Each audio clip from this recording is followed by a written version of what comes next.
Sindaco, presente questa iniziativa, un'iniziativa sicuramente importante per il nostro territorio in vista anche di Capitale della Cultura 2025. Sì, questa è una mostra itinerante, è partita nel 2021, settembre 2021 da Varese, quindi Assisi, Matera e adesso Agrigento, e terminerà proprio a settembre 2022.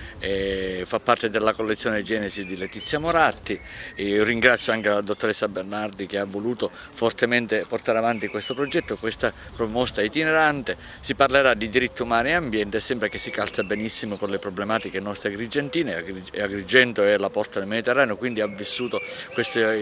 forte ondata migratoria, però ha risposto benissimo con la solidarietà e anche con l'integrazione. E poi la cultura, Agrigento è una città di cultura, di arte, di storia, di bellezza, di archeologia. Abbiamo tutte le carte in regola per poter essere e per candidarci a Capitale Italiana della Cultura 2025. Speriamo che questo progetto così ambizioso si possa portare a termine grazie anche alla nostra Agrigento, ma anche all'impegno di tutti gli agrigentini. Parliamo di questa iniziativa, ecco, cosa vi ha spinto a scegliere proprio Agrigento e in cosa consiste la mostra?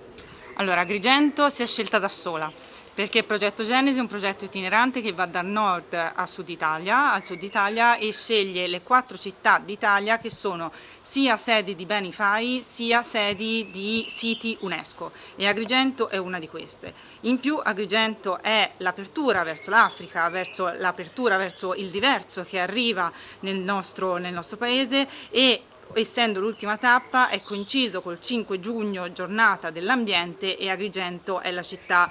madre del tema appunto dell'ambiente e della tutela del territorio. Il progetto Genesi appunto è una mostra itinerante che include molti artisti internazionali di fama mondiale, alcuni invece giovani, che trattano tematiche legate alle più urgenti questioni sociali, politiche, economiche dei nostri giorni. Ma non è solo una mostra, è un progetto, appunto, progetto educativo, che è quasi più importante della mostra stessa, cioè abbiamo tutta una serie di strumenti, dalle visite guidate ai workshop, alle lezioni con l'Università Cattolica del Sacro Cuore, fino a un'app creata soprattutto per il pubblico giovane, che devono servire a educare al tema dei diritti umani in maniera interdisciplinare, quindi non solo l'arte ma tutte le discipline che concorrono all'educazione a questo tema. Avvocato Taibbi, parliamo di questa iniziativa. Oggi qui a Agrigento è stata scelta per questa mostra Genesi. Sì, dopo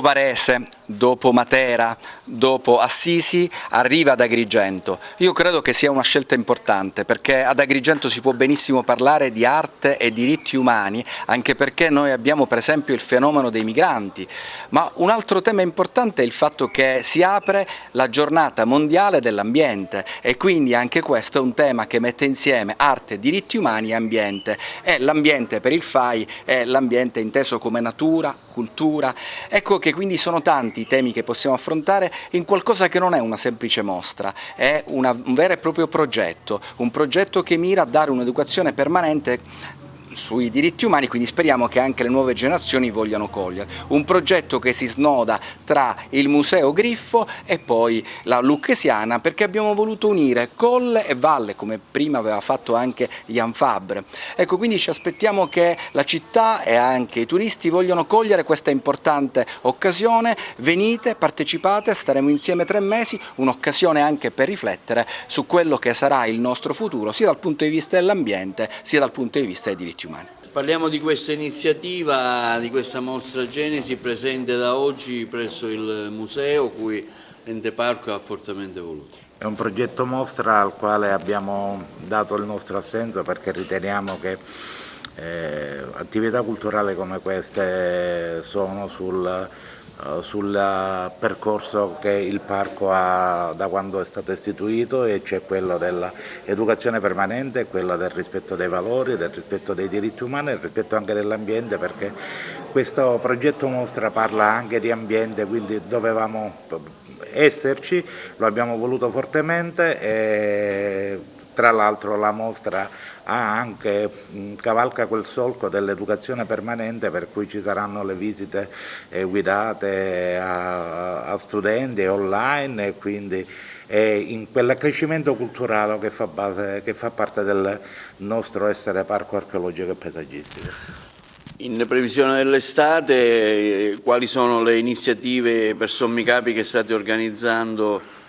turisticamente? Ovviamente. Ma già da oggi inizia quel progetto di primavera che abbiamo potuto realizzare solo in parte, ma è molto nutrito, 3 giorni di approfondimento di Diodorossi, poi ci saranno attività culturali, ci saranno spettacoli al centro storico di Agrigento, un cammino e un racconto nel quartiere del Rabato, ci sarà la presentazione di un libro